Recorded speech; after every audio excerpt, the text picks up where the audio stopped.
नमो सिद्धाणं नमो वायरियाणं नमो वज्रायाणं नमो लोये सवसाऊणम्।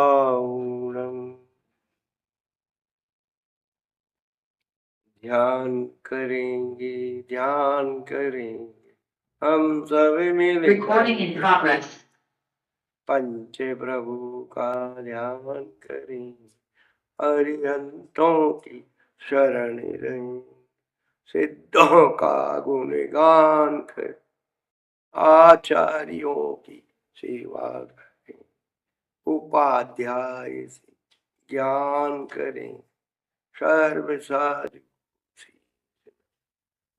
रात्रि भोजन नहीं करे, इनाचना जन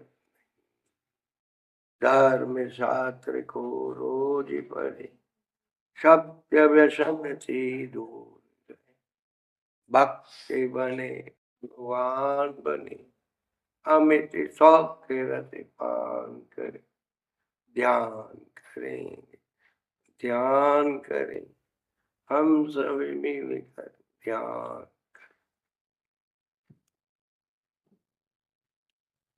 पिछले दिनों से हम लोग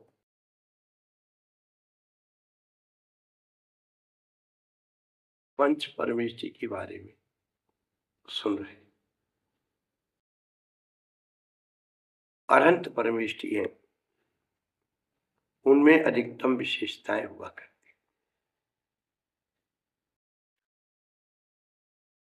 उनके 40 मूल होता है और उसकी व्याख्या पिछले दिनों बता दी। पर जब नमोकार मंत्र पढ़ते हैं तो नमो अरहंताणम पढ़ते हैं। तो अरहंत और तीर्थंकर, नमोकार मंत्र में तीर्थंकरों को नमस्कार। तो फिर क्या तीर्थंकर अलग है, अरहंत अलग है? परंतु बंधु, ये उस पद की विशेषता है। जितने तीर्थंकर हैं वे सब अरहंत के अंतर्गत, पर जितने अरहंत हैं वे तीर्थंकर हों और नहीं भी। तो वैसे तो तीर्थंकर अपन पंच कल्याणक के बारे में बता कि उनकी 5 कल्याणक मनाए जाते हैं और कल पंच कल्याणकों के बारे में बताया था। लेकिन विदेह क्षेत्र में जो जीव मुनि अवस्था धारण करने के बाद तीर्थंकर प्रकृति का बंद करते हैं और उसी अवस्था में उनकी प्रकृति उदय में आती है, तो केवल उनके 2 ही कल्याणक बनाए जाएंगे, ज्ञान कल्याणक और मोक्ष कल्याणक। जो सदग्रस्त होते हैं और श्रावक अवस्था में तीर्थंकर प्रकृति को धारण कर लेते हैं, वादन कर लेते हैं और उसी भाव में उसे उदय आती है, तो उनका तप कल्याण, ज्ञान कल्याण और निर्वाण, ऐसे 3 कल्याणक भी मनाए जाए। लेकिन गर्भ कल्याणक ना मनाया जाए, जन्म मनाया जाए, या जन्म ना मनाया जाए, गर्भ ना मनाया जाए, ऐसा नहीं होता। तो 5 कल्याणक वाले तीर्थंकर होते हैं, 5, 3 और 2। तो थोड़ा सा मौलिक अंतर तीर्थंकर और अरहंत में होता है, वो अपन समझ लें। अरहंत बहुत होते हैं, तीर्थंकर भरत ऐरावत क्षेत्र में 24 होते हैं और 5 विदेहों में 20 तीर्थंकर होते हैं। ये संख्यात्मक अंतर है। दूसरा कल्याणक रूप में अंतर है। तो अरहंतों के उन्हें कल्याणक तो नहीं कहा जाता, नियम नहीं है, परंतु उनके अतिशय जरूर होते हैं देवव्रत। अनंत चतुष्टय अप्रात्यारी अरहंत के होते हैं। और भारत एरावत क्षेत्र में 5-5 कल्याणक वाले, विदेह में 2, 3 और 5 वाले तीर्थंकर होते हैं। अरहंत भगवान के 46 मूल गुण 10 अक्षय के कम हो, जन्म से कम होते हैं, क्योंकि वो ग्रस्त जन्म और गर्भ और जन्म से ऊपर हो जाते हैं। केवल ज्ञान प्राप्त करके उन अक्षयों को प्राप्त करते हैं। लेकिन वो 5 कल्याणक वाले तीर्थंकर होते हैं, उनके पूर्ण 46 गुण पंच कल्याणक वाले। और अरहंतों का समोर्षण नहीं लगता है, केवल एक गंध कुटी होती है जिसमें वह अपनी धर्म देशना का प्रवर्तन कर लेते हैं। लेकिन जो तीर्थंकर होते हैं उनके नियम से समोर्षण होता है। और जो अरहंत होते हैं उनकी दिव्य ध्वनि खिरने का कोई नियम नहीं होता है, लेकिन तीर्थंकर की दिव्य ध्वनि का 4 समय नियम से खिरने का, प्रातः, दोपहर, संध्या, अर्धरात्रि, इन 4 समयों में नियम से दिव्य ध्वनि खिरती। इसके अलावा भी असमय में दिव्य ध्वनि उनकी खिल सकती है, जो उदीरना कहलाती है। कोई देव के निमित्त से, कोई विद्याधर के निमित्त से, चक्रवर्ती के निमित्त से, किसी विशिष्ट पुण्यशाली के दिव्य ध्वनि खिल सकती है। तो जितने अरहंत वे सब तीर्थंकर नहीं होते। अरहंत को केवली भगवान भी कहते हैं, सामान्य भगवान, और इंद्र के द्वारा पूजा का नियम नहीं है, और श्रीवत्स चिन्ह का भी नियम नहीं है। लेकिन जितने तीर्थंकर हैं वे सब अरहंत हैं, और तीर्थंकरों को स्वयंभू भी कहते हैं, क्योंकि वो स्वयं बुद्ध होते हैं, स्वयं संबोधित होते हैं, और वो तीर्थंकर स्वयंद्रों के द्वारा पूजनीय होते हैं, और श्रीवत्स चिन्ह का नियम उनके होता है। ये श्रीवत्स चिन्ह छाती पर जो एक फूल होता है वह श्रीवत्स होता है। श्री यानी लक्ष्मी, वत्स यानी पुत्र। जो अनंत चतुष्टय रूप लक्ष्मी के पुत्र होते हैं, जिनकी अनंत चतुष्टय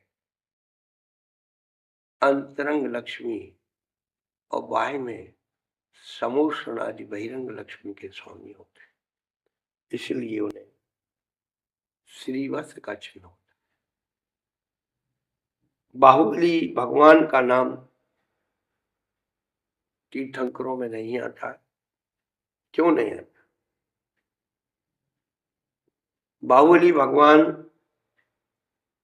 तपस्या करके केवल ज्ञान तो प्राप्त कर लेते हैं, इसलिए वे भगवान कहलाते हैं, लेकिन उनके तीर्थंकर नाम कर्म की प्राप्ति का न बंध था न उदय था, इसलिए वो तीर्थंकर नहीं। इसी प्रकार से हमारे यहाँ जिन जिन अनंत भगवान को जो तीर्थंकर प्रकृति से रहे थे, उन सबको सामान्य केवली कहा है, मुख केवली कहा है, समुद्घात केवली कहा है,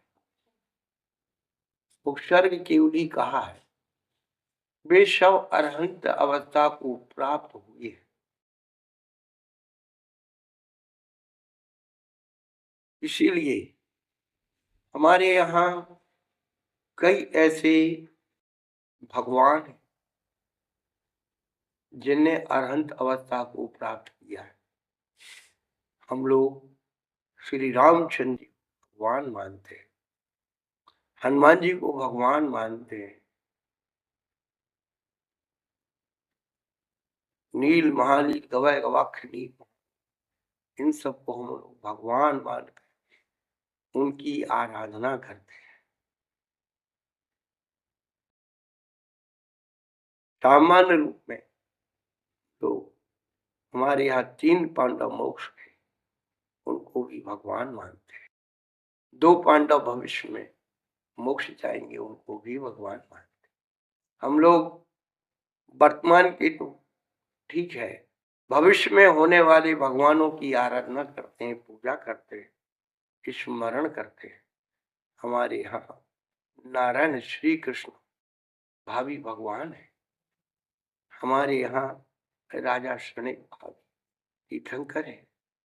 तो कहने का अभिप्राय ये है, अतीत काल में भी जिन महापुरुषों का हम स्मरण करते हैं, उनकी वीतराग शक्ति की पूजा करते हैं, जिन्होंने अपने मन वचन काया का सदुपयोग करके और उस परम पूज्य दशा को प्राप्त किया है।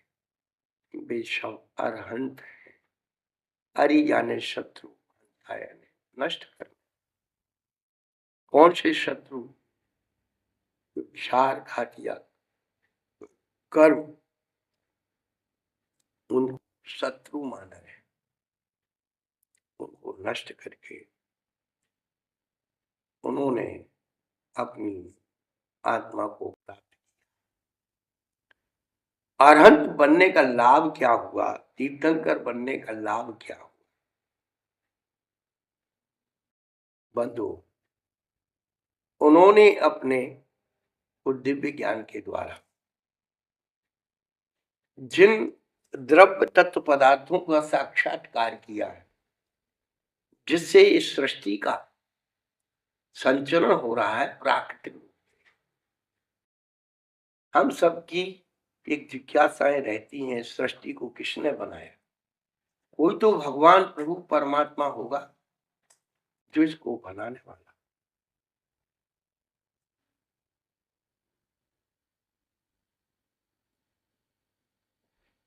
तो आचार्य कहते हैं,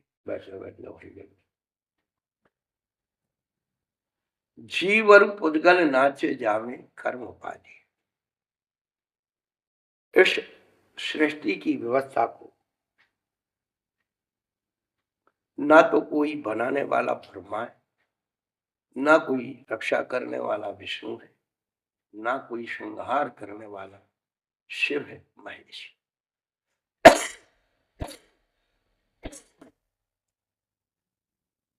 परंतु लोग व्यवहार में हम लोग इन 3 शक्तियों को स्थापित करते हैं, मानते हैं।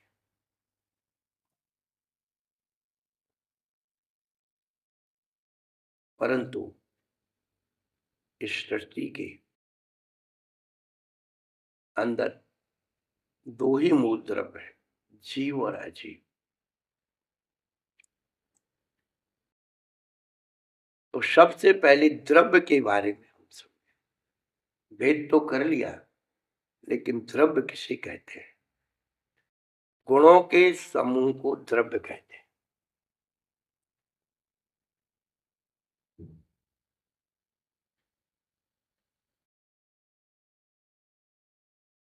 अब द्रव्यों में जो गुण होते हैं,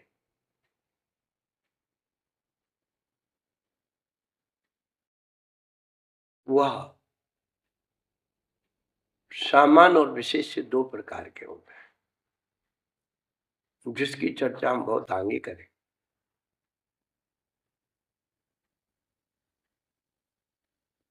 सामान्य माने जो सब में पाए जाते हैं, वो विशेष माने सभी में नहीं पाए। तो यहां पर अभी केवल जीव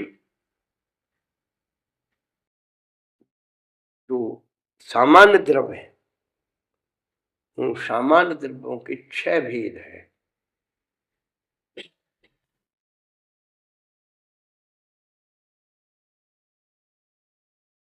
जीव, पुद्गल, धर्म, अधर्म, आकार।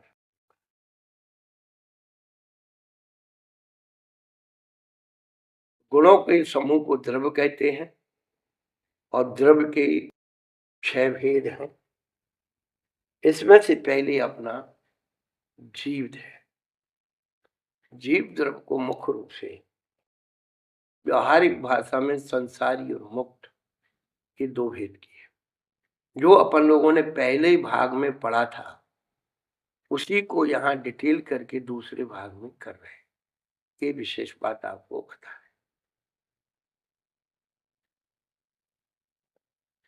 संसारी और मुक्त जीव किसे कहेंगे? तो जो कर्म सहित जीव हैं वे संसार, जो कर्म रहित हो चुके हैं वो मुक्त जीव। मुक्त जीव की चर्चा सबसे लास्ट में होती है, क्योंकि वो थोड़े में कहना है, समझा ले। संसारी जीव त्रस और स्थावर के भेद से 2 हो गए।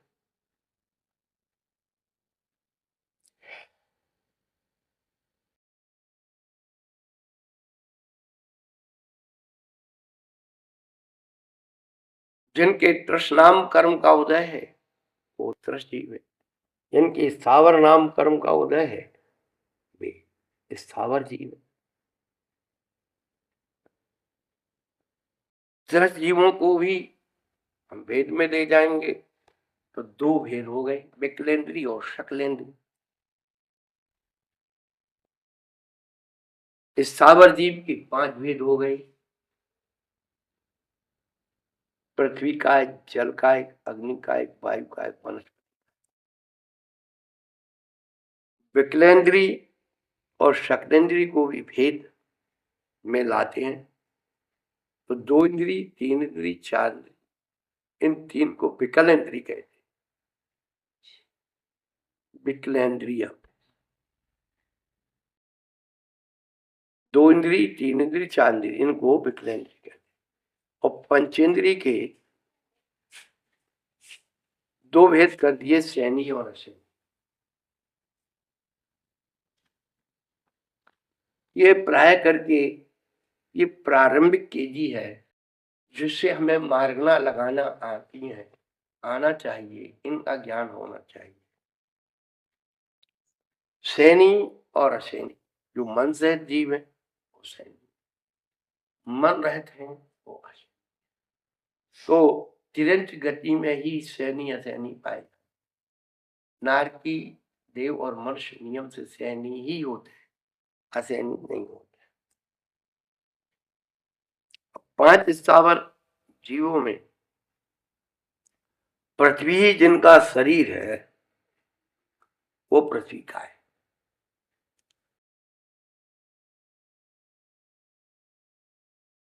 ये जो रफ सोना, चांदी, हीरा, पन्ना और चंदन, ये सब पृथ्वी कायक है। ये भूमि में अपने शरीर को बनाते हैं।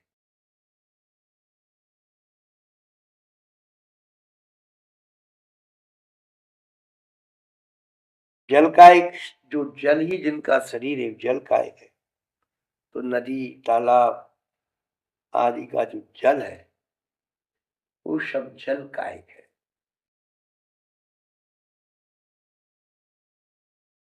और अग्नि ही जिनका शरीर वो अग्नि कायक है। कोयले की अग्नि, दीपक की अग्नि, गैस की अग्नि, ये सब अग्नि का एक जीव है। अपन 9 कर्म करके माचिस से रगड़ करके उन्हें पैदा कर देते हैं। लाइट में भी अग्नि कायक का निवास होता है।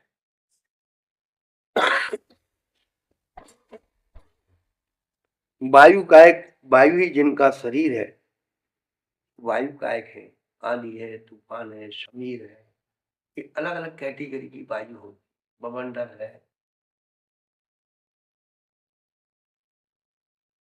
और वनस्पति का ही, वनस्पति ही जिनका शरीर है वे वनस्पति का है।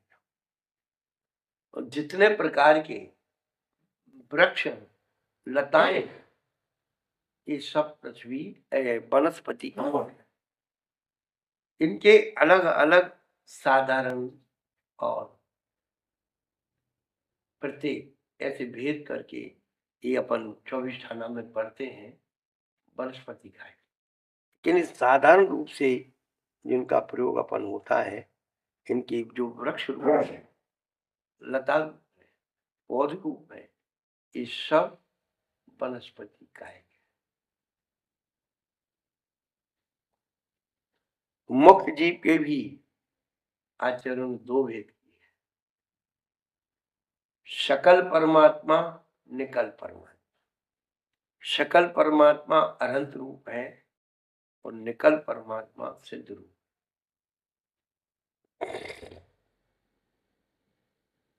इस प्रकार जीव द्रव्य का कथन पूरा। अब जीव के बाद उद्गत द्रव्य आता है। और सब जानते हैं स्पर्श रस गंध वर्ण बनता उद्गला। इसमें स्पर्श रस गंध और वर्ण चार चीज पाई जाती। रूपीना उद्गत रूपी होता है क्योंकि उसमें ये सब चीजें पाई जाती है। फिर भी उद्गल के दो भेद होते हैं, एक अणु और दूसरा स्कंद। अणु के बारे में सब जानते हैं।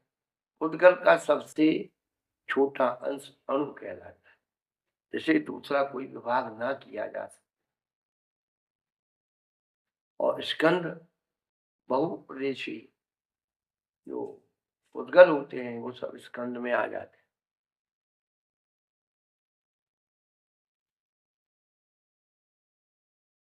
धर्म द्रव चलते हुए जीव और उद्गल को जो चलने में सहकारी होते हैं,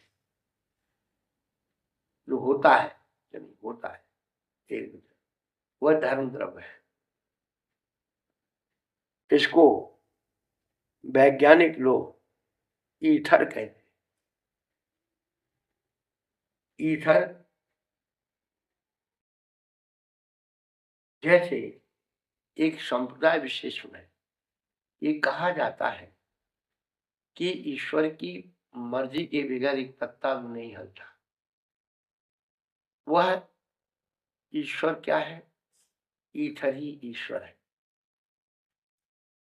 उसके निमित्त के बगैर हमारा गमनागमन नहीं हो सकता। तो चलते हुए जीव उद्गल को चलने में जो सहायक हो रहा है वो धर्म द्रव्य है। जैसे मछली के लिए चलने में जल सहता,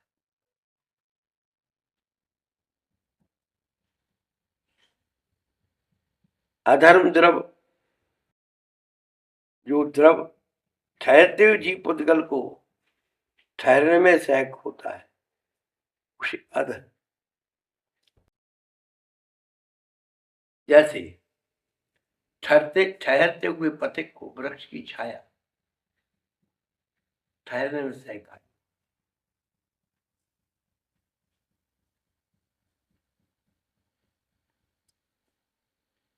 ये दोनों धर्म और अधर्म दोनों में समान शक्ति है, लेकिन एक उदासीन शक्ति होती है, दूसरा प्रेरणा शक्ति। निमित्त उदासीन निमित्त, प्रेरक निमित्त।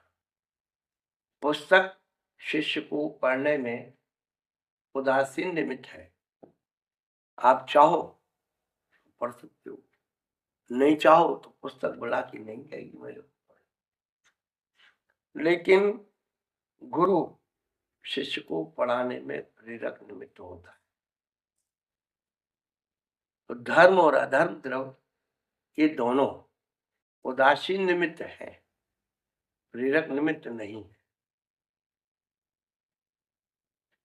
यदि प्रेरक निमित्त हो जाए तो रोज दोनों में लड़ाई हो जाए। धर्म द्रव चलने के लिए कहेगा, धर्म रुकने के लिए, तो ना वो जा सकता है ना रुक सकता है। तो कितनी प्राकृतिक व्यवस्था आचार्य भगवंत ने। अब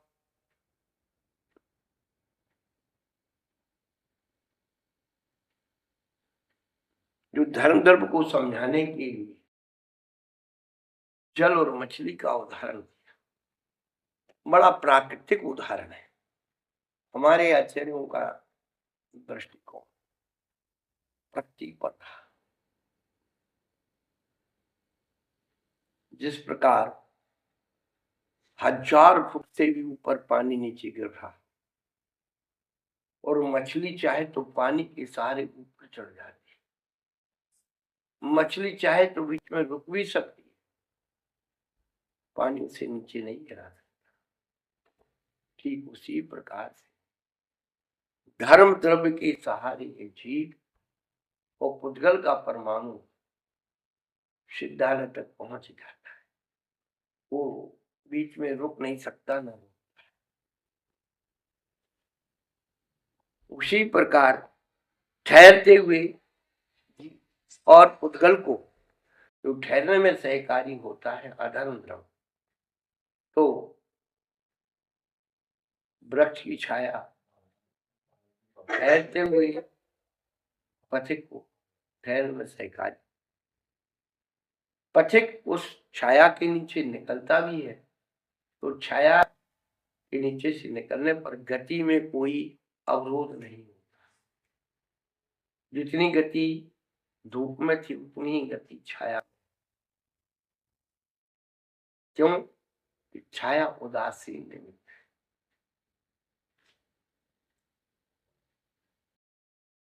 और वो छाया हमेशा वृक्ष के नीचे रहे। उल्टी छाया उल्टी नहीं होती, ऊपर जो है छाया चली जाए, नीचे फिर रह जाए। तो ठहरने का आधार जो छाया है वो जमीन पर है। आकाश संसार की समस्त द्रव्यों का जो आवाहन करता है, अवकाश देता है, स्थान देता है, वो आकाश था। आकाश के एक प्रदेश पर कितनी अवगाहन शक्ति है। आचार्य भगवान कहते हैं कि उसी आकाश की प्रदेश पर जीव, उद्गल की परमाणु, धर्म, अधर्म और काल, ये 5 द्रव्यों के परमाणु एक आकाश के एक प्रदेश में अवस्था। और आचार्य कहते और भी आ जाए तो ये आकाश की अवगाहन शक्ति। हमारे बुजुर्ग लोग प्राचीन काल में उदाहरण दिया करते, एक गिलास शहद हो और एक गिलास ऊटनी का दूध हो। वैसे आप एक गिलास पानी और एक गिलास दूध मिला तो कितने गिलास बनेंगे? लेकिन ऊटनी का दूध एक गिलास और एक गिलास है, दोनों मिला दो एक ही गिलास, क्योंकि उसमें अवगाहन शक्ति होती है, वह एक दूसरे की घनत्व। दूसरा उदाहरण बुज्जन कवि ने तत्वार्थ बोध ग्रंथ में दिया है। जब हमने तत्वार्थ बोध नहीं पढ़ा था, संपादित नहीं किया था, तो उसके पहले ही हमने युक्ति के द्वारा दृष्टांत को तैयार किया। जैसे कोई व्यक्ति 1000 वनस्पति के एक एक पत्ते को जंगल से लाके उबाल दे और उसमें से सुई की नोक के बराबर पानी बाहर निकाले, तो एक सुई की नोक के बराबर उस काढ़े में 1000 प्रकार की वनस्पति का अस्तित्व है। और वह 5000, 10,000, 50,000, 1,00,000 कितनी भी वनस्पति का काढ़ा बनाता जाए और सुई की नोक के बराबर निकाल, तो ना तो उसका नोक का वजन बढ़े पानी का, ना आकार बढ़े। बस सारी चीजें उसमें समान हो। ये उसकी अवगाहन से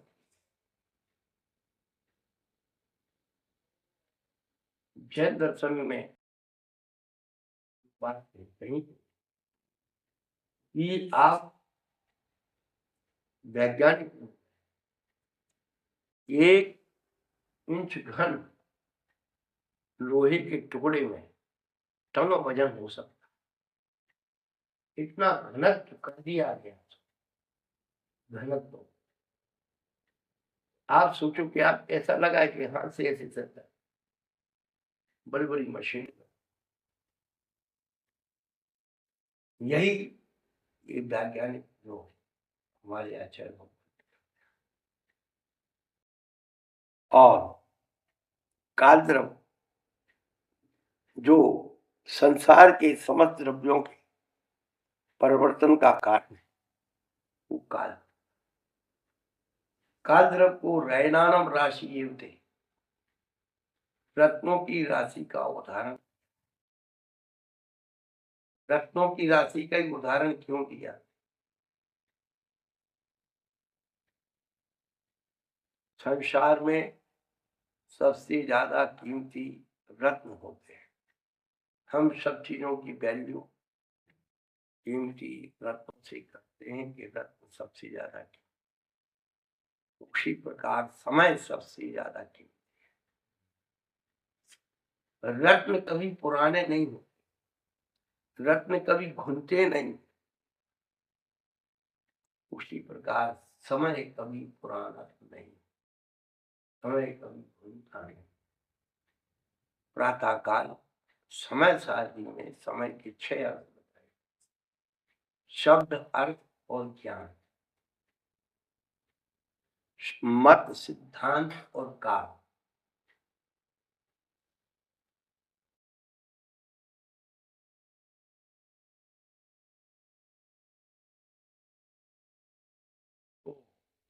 जिस समय की चर्चा हम लोग करते हैं काल द्रव्य में, वह समयवाचक है। यदि समय ना हो, काल द्रव्य ना हो, तो हम में छोटे बड़ों का भेद मिट जाएगा। हम लोग कुटस्थ हो जाएंगे क्योंकि तुम पड़े रहेंगे उच्च अवस्था में, किसी की कीमत नहीं होगी। काल द्रव्य ही हमें कीमती बनाता है और सबसे ज्यादा हम समय का ही दुरुपयोग करते हैं। जो हमें कीमती बनाता है उसके बाद उसके लिए हमें समय नहीं, समय ही हमें कीमती बनाए। हमारा बोध कई बात अपन कहते भाई समय से हो जाएगा, समय पे करेंगे, ये करेंगे। कहने का अभिप्राय है कि काल द्रव्य अनंत समय वाला है और इसका ना आदि है ना अंत है। अनंत समय, अनंत समय। जैसे घंटे की ध्वनि रात दिन बजाते रहो तो निकलती रहेगी, जब तक घंटा रहेगा उसमें से ध्वनि। ऐसी काल द्रव्य जो है उसमें से समय निकलते चले जाते हैं। अनादिकाल, काल शब्द अनादिकाल, अनंत काल, जिसका ना शुरुआत है ना अंत है, अनादि अनंत। इस प्रकार 6 द्रव्यों की प्रतिष्ठा। ये 6 द्रव्यों में 5 द्रव्य लक्ष्मी है और एक जीव द्रव्य सरस्वती। जीव के अंदर ज्ञान है और ज्ञान की अधिष्ठात्री देवी सरस्वती है। पुद्गल, धर्म, अधर्म, आकाश और काल, इनके द्वारा हम लक्ष्मी कमाते, पैसा कमाते हैं। पुद्गल के आविष्कार करते हैं, पुद्गल का परिणमन करते हैं, बिगड़ी हुई चीज को बनाना विज्ञान है। फालतू फालतू वस्तुएं रखी रहती हैं, हम कोई आविष्कार करते वो कीमती हो जाता है। धर्म द्रव्य जीव और पुद्गल को, चलते हुए जीव पुद्गल को चलने में सहयोग होता है। और जो आपका टोल टैक्स लगता है आने जाने का, वो धर्म द्रव्य कमा के देता है। जो आप आरक्षण करके गाड़ी में बैठ के आराम से जाने की योजना बनाते हैं, वो अधर्म द्रव्य है, उसका टैक्स लगता है। और स्पेस, आपको हवाई जहाज से जाना है, उसका पैसे लगता है। विदेश के या देश के जितने भी जहाज ऊपर से निकलते हैं, सबको टैक्स देना होता है। और बड़े शहरों में छत भी बिकती है, आकाश बिकता है, तो आकाश से भी लोग पैसा कमाते। चंद्रमा पर की जमीन बिक रही है लोगों। एक अभी बहुत पहले आया था, सिरसागंज के व्यक्ति ने चंद्रमा पर जमीन खरीदी थी। आपको पता है? नहीं, आप लोग तो यहीं रहते हैं, पड़ोसी का कोई पता नहीं। आसपास के लोग चंद्रमा पर जमीन खरीदे।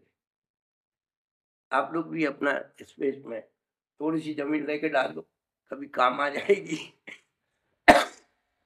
जन्म नहीं, अगले जन्म में काम आ जाएगी। कागज तो रहेंगे कि भाई हम वहां जाएंगे, कहने का मतलब।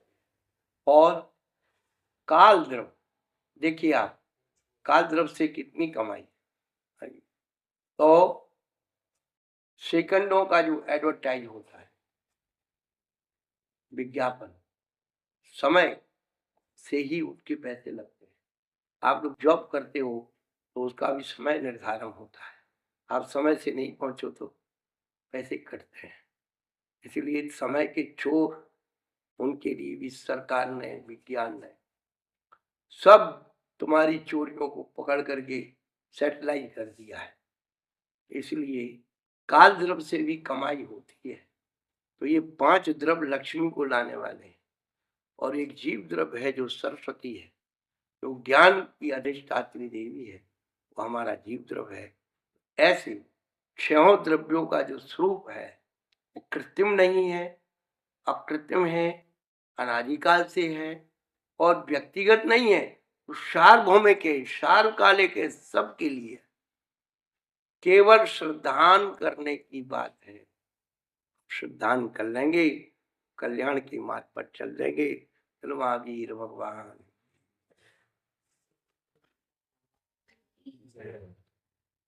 Recording stopped. किसी को कोई पूछना है? कुछ नहीं पूछना, सब पके हुए हैं। आपको पूछना है? इंदू जी पूछ रही भाई। अनादि और अनंत से अंतर। हाँ,